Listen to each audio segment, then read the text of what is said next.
All right, good morning, everybody. How you all doing today? It's pretty good. For 8:30, I wasn't sure how many people were actually going to get up, rise, and shine, so I think we have a pretty good crowd. I'm going to introduce myself. My name's Chris Federico. Unlike the presentation, I'm not TJ Gonin. TJ had an emergency this morning, and I'm going to take over on his behalf, so he apologizes for not being here. I am Checkpoint's leader for the Cloud Security Division for Sales and Engineering. And I'm going to go over what it is to build a DevOps supply chain on zero trust principles. So quick disclaimer, I'll leave it up here for 30 seconds or so, but everyone's seen it in the past, so just adhere to the disclaimer. And what are we going to talk about today? We're going to recap some basic principles first of zero trust. I'm going to go over some breaches, attacks, and trends that have happened in the last couple of years. And then we're going to talk about how you infuse zero trust into a DevOps supply chain. And then we're going to go over some solutions and value propositions around how we do that in Checkpoint. So let's take a moment to recap what zero trust is. Many of you have seen the term. If you're here in security or working in cybersecurity for a long time, you've probably followed on this journey. So I'm going to recap it into three key pieces. Number one is verify things explicitly. Number two is grant least privilege access. And number three is to assume breach. And where are the principles of zero trust coming from? They started back in late 2003, early 2004 in the Jericho Forum. It was a security consortium where people together came up with this idea of deperimetizing, no more perimeter, understanding that the perimeter was starting to die and you needed to take a different approach to how you explicitly verified people, assume that you had this breach. And that went on until around 2009 when Forrester actually coined the term zero trust, and this started a trend. So you'll see in the past, companies like Google and Microsoft have published papers, if you're familiar with BeyondCorp, and bringing this principle of zero trust forward. Fast forward to today, you see zero trust being used frequently in many different areas. You see people promoting it, but we're going to get into the details of what that means for the DevOps supply chain.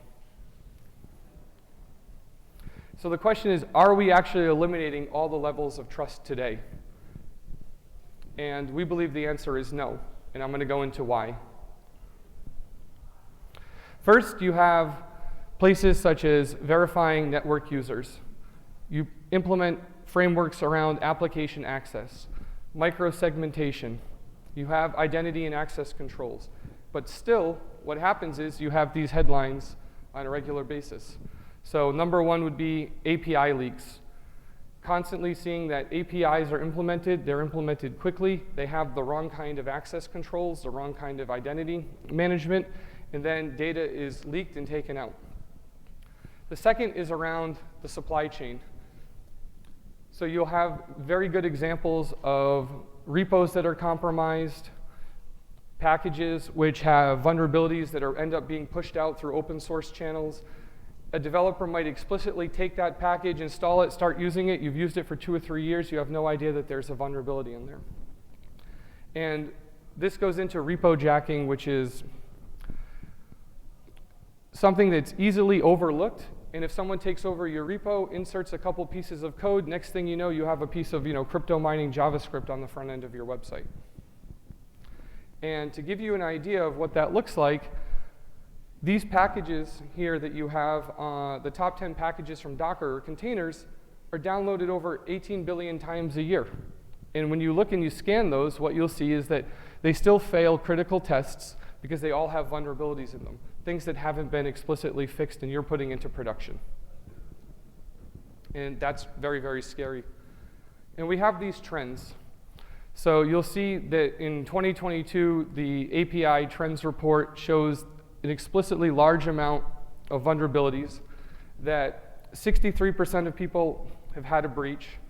And now you're consistently seeing a trend where more and more spend is going into building things and deploying them quickly in the cloud. So most organizations moving 2/3 of all of their spend into cloud services, which means you're moving faster and you're moving faster, and developers are going to continue to move forward, and you have to be able to explicitly verify what they're doing. So some trends in the last 12 months And just for the guys in the back, could you put the presentation up here on the computer? And we see that there's lots and lots of specific attacks, and I'm just going to walk down here for a minute. Explicitly, though, misconfigured services. How many people have a service in the cloud where they found it was misconfigured and had to roll something back? Can I see a show of hands? Yeah. And exploits that take advantage of known vulnerabilities in open source code. So these are common trends that we're seeing, and one really big one that I want to talk about is secrets that get stolen from a source code repository. So another show of hands, anyone ever had someone say, we accidentally pushed our AWS key or Microsoft key or service account into a GitHub and we need to go revert that? So already a few hands here. This is a really common thing that happens. Super important that you understand how to prevent it, and has a giant impact, right? It seems really small, or like it doesn't have, can't have such a big impact until you realize that a developer could do it by accident, check in the code, go remove it, not realize it's in the Git history, for example, and then it can live there forever. Or they take it, they paste it in, Microsoft Teams, they paste it in Slack, hey, take this. Don't realize that someone else is in that channel. They have access to that secret key, which gives you access to all of the production workloads. Somebody can go change it. Another really big area here that we want to talk about is vulnerabilities of internally deployed code. And we're going to see some statistics in a minute around pushing code that you know is vulnerable. So some of these trends here. 87% of responders believe the difference between cloud-native applications and the rest of their apps require a different set of technologies and policies.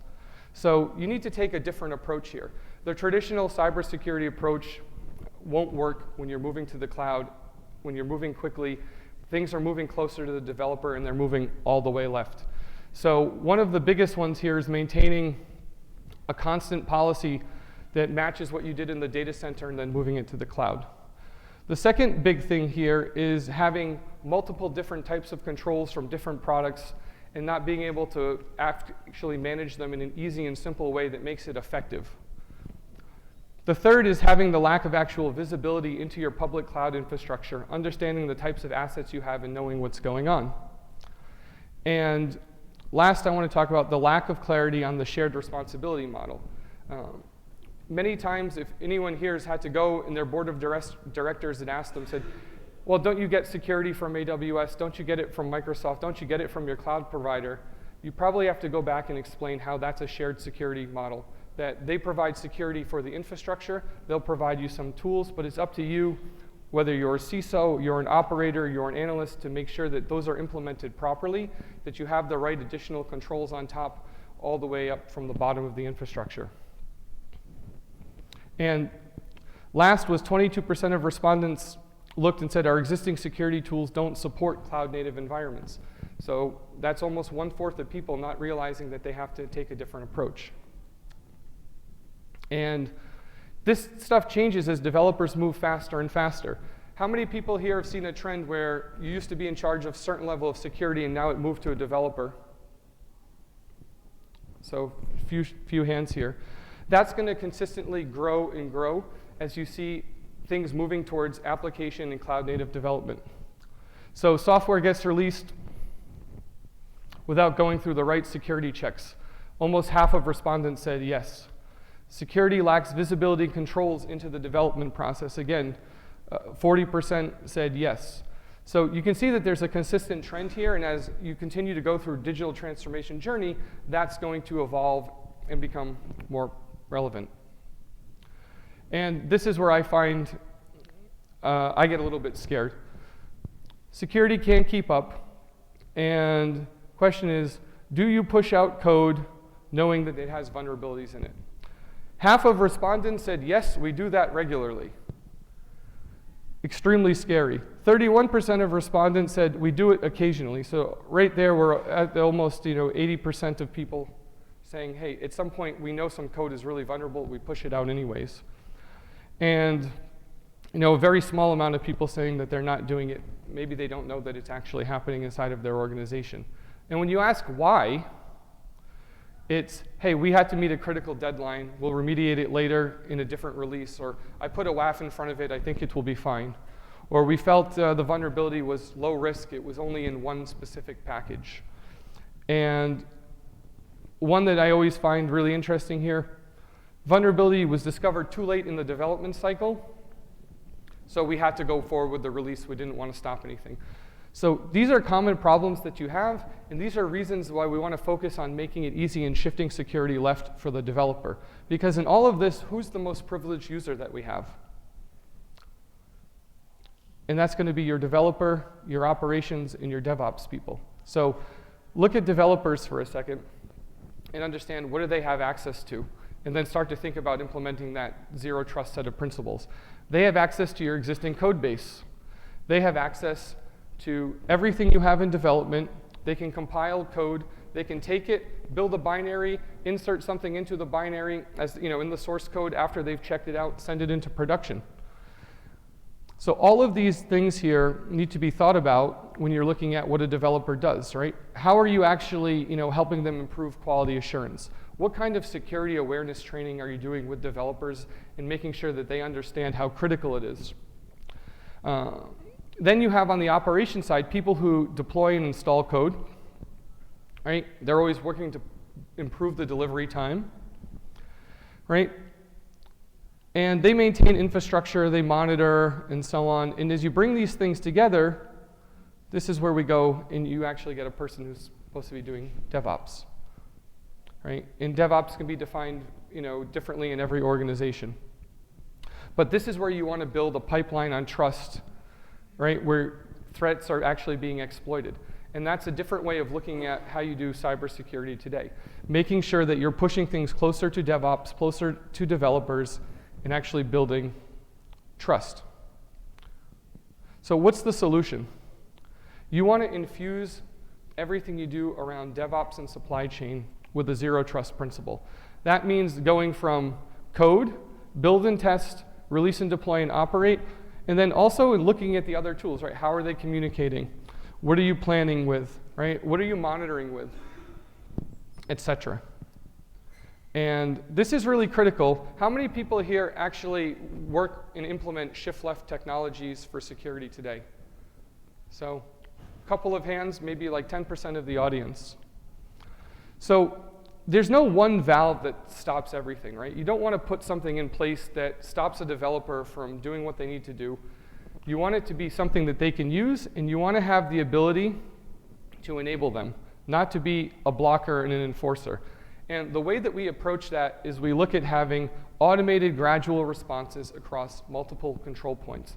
That means having the right controls at the code level, giving them the tools to scan the code, and we're going to talk about that in a second. Second is having the right tools at the application layer, putting the right controls in place, looking at workloads and then at infrastructure. And by having these different places and these different points, it lets you tweak everything to your organization's needs without being a blocker. And this is how we look at this, right? And we want to think about security being born left. So start with your code and understand what are you putting in place to actually help that developer. Tools that are easy to use. They do static code analysis. They give them feedback quickly. They make sure that they have actionable things that they can do to go remediate the code. The second is to look at infrastructure as code scanning. So infrastructure as code, for those who don't know, a way of writing infrastructure as code using services like Terraform, Ansible, and so on, and making sure that you're using best practices there. So scanning those templates, making sure you didn't make simple mistakes. So everyone knows basic example. I accidentally made my S3 bucket public, and it has all my customers' information in it, healthcare data, et cetera. So you want to implement those principles and controls as early on as possible to prevent it from going into production, then having to remediate it later. The next one is secret scanning. So as I mentioned before, this is something that's really easy to do, very hard to go and figure out where the secret went after it happened. That means you want to implement the right tools inside of the pipeline. For example, if you're using Azure DevOps, when you go and you actually deploy all of your code, you should have a tool that's scanning to make sure you didn't accidentally leave the secret in there, and you can prevent it from actually going into the repository or going into production. The next area is here is how are you managing your API tokens and your access? Right? So if you're not using the right tools and the right vaults to actually control this access, you're not implementing checks on APIs, or if you're not doing the basics, again, just authentication and authorization, then you're going to have a big problem, right? Because it's an open vector that's easily overlooked for data to go out. And then really just going back to the basics on misconfiguration. So starting all the way back with the developer, you can prevent many, many mistakes from happening and ease up the workload that you have as things go into production. And when you get to the build phase, this is where you can enforce security and compliance standards. That means implementing those zero trust permissions, ensuring that your developers have only the access that they need, and they can request or elevate permissions when they need it, right? Then focus on areas like Kubernetes and workload configuration. So making sure you have the right guardrails. Are you implementing the right types of admission controls so that somebody doesn't go and launch something, for example, in the most basic way as a root user? And as you go through here, you should look and figure out how do you code and move to build in an automated way. The right type of packaging. Making it easy to scan image repositories, take those results, automate them, and give them to a developer to remediate in a way that's meaningful. And last is to look at, what do you have for containers in serverless protection, understanding the workload. So as those workloads get deployed, you want to have visibility into them. You want to understand how the container is built. What are the packages that are being used? Do you have an old version of Python or Node that has something that's explicitly known to be exploitable, and make sure that you remediate that? Typically, people did this with a vulnerability management program, but that's changed today. You don't just scan from the outside with a tool, you scan from the inside. You want to have access to every workload that's running, be able to look inside, understand how it's built, and make sure you take the right type of remediation. And that goes into implementing continuous image scanning. And last is, what do you do with all of the information that you get back? You want to make sure you have a way that gives you an effective way to manage that risk. So tools that distill it down to the most actionable things. How many people here have received like 10,000 alerts in a day and didn't know what to do with them? Yeah, almost everyone, I hope, right? Because it's happened at some point. And the idea here is that a developer can't get 10,000 alerts and go take action. You want to have the right tools that give you the visibility, but then prioritize based on the attack surface, the type of workload, the impact that it has on your organization, and you want to focus on having what we call effective risk management in Checkpoint. And so we implement that by understanding all of the context and places. And that's a critical aspect when you're thinking about how to take action with a developer. So look at it from an infrastructure level first. Understand what you have. Second is to apply capabilities at the workload level, right? From virtual machines to containers to serverless. Give developers tools to have insight and to take action. And then look at how those things are built and deployed in the CI/CD pipeline and work towards a developer-first security model. And we do that today with Checkpoint by implementing all of those guardrails, right? And we call that from code to cloud. So shifting all the way left from the first day someone writes a line of code to the day that workload goes into production, it's been built, all the way through its life cycle till you deprecate it and you shut it down. So just to recap, what are the paths here? Have deep visibility into all layers, right? From infrastructure to workload to what's being coded. Second is work towards implementing that developer-first security model by integrating the right code quality gates and put them at the right junction points. You want to have enough visibility and checks without building friction for your developers. Look at security posture management and compliance. Understand how things are configured in your cloud environments. Make sure that you have the right type of reporting and the right people to take action. Take a layered approach. There's no one tool that fits and does everything, right? Putting that one gate and then trying to funnel everybody through it. You want to have the right tools at the right place for all of your developers, right? From code protection to application security for APIs, for workload, and on the network. And then infuse that with the right type of threat intelligence so you can find the unknown. So how do you apply what you learned today? One, hug a developer. If there's a developer here, I will hug you at the end of the show. Look at conducting the right type of proof of concept around cloud native application protections, right? Do you have, assess yourself. Do you have frictionless tools? Do you know how to identify those blind spots in your environment?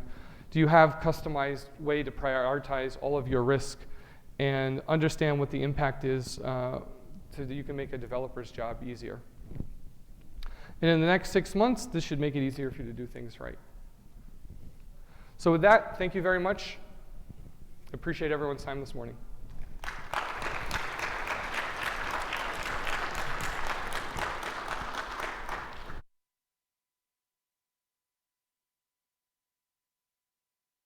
If anyone has any questions, please feel free to ask.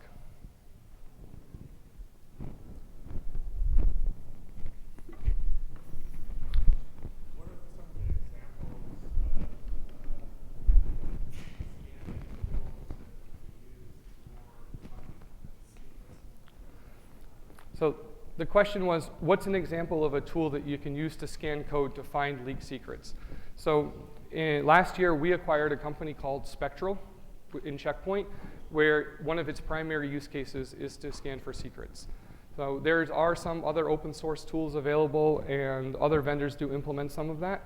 One of the main reasons that we acquired the company was for the secret scanning capability. So when we did customer interviews, they said, we never realized the amount of impact that it would have on us, and I'll give you an example. This company had a very mature security program, and they said every time somebody leaks a secret in the company, we have to get 5 different people to stop what they do, right? Because it takes 2 people to go and do the key rotation. We have to have somebody go scrub it. I have to open a change control, stop deploying things to production, roll it back. So it was a really big impact for them, and this is one of the reasons we acquired the company, is the tool brought them that level of help.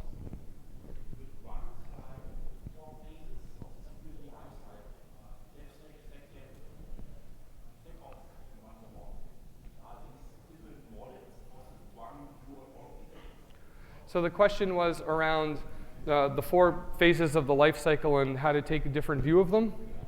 I would say that you want to have a holistic view across everything, and then in each one of those areas, there's key things that you want to focus on, but your holistic view should be to apply and infuse those principles across everything. So it's not one of them, it's all 4? It's all 4.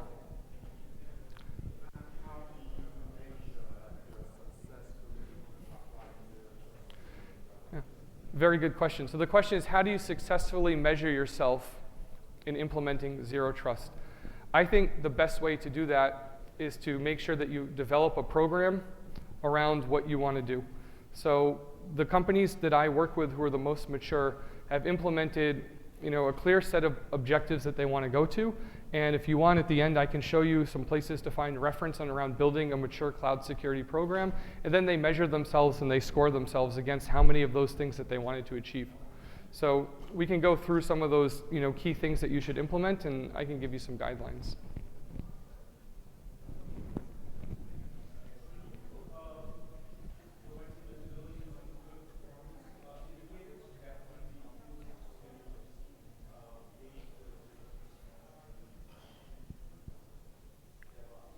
Yeah, so the question was, what are some key performance indicators you can look at to gauge your level of Zero Trust in DevOps?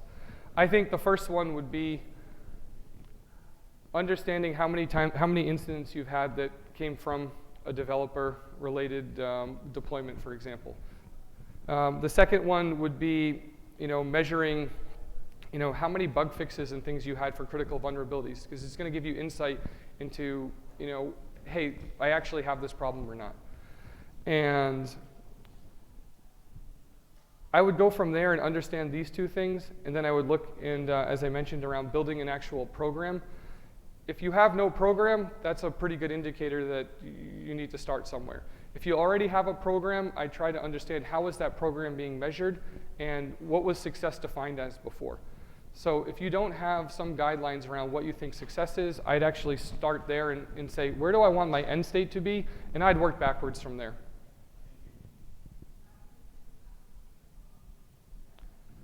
All right, everyone, thank you very much.